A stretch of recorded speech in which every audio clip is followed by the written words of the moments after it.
Hello বন্ধুরা, সবাই তো গাছ লাগায়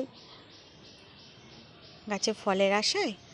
তা আমিও লাগিয়েছি, কয়েকটা ফল হয়েছে, জানি না কেমন হবে। এটা হচ্ছে মালটা, আমার ছাদ বাগানের গাছে। আর একটা জিনিস তোমাদের দেখাবো, সেটা দেখো।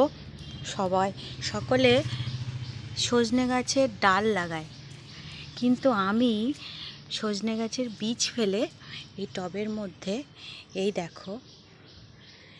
দেখো সজনে গাছের চারা করেছি। বেশ কয়েকটা চারাও হয়েছে, জানি না হবে কি না। এগুলো নিচে নিয়ে গিয়ে এবার লাগিয়ে দেব। হয়তো ফল দেরিতে হবে, ডালের মতো তাড়াতাড়ি হবে না, কিন্তু এটা আমার নতুন প্রচেষ্টা বলতে পারো। সবাই তো সজনে গাছের ডাল লাগায়, তা আমি ভাবলাম বীজ ফেলেই দেখি কেমন হয়, প্রথমবার। তাই বলো তো বন্ধুরা, এতে গাছ হবে? মানে আমি কি ঠিক ভেবেছি জানি না। গাছের চেহারাটা ভালোই হয়েছে, কিন্তু এখন জানি না কি হবে। এই দেখো, সবাই কিন্তু জানিও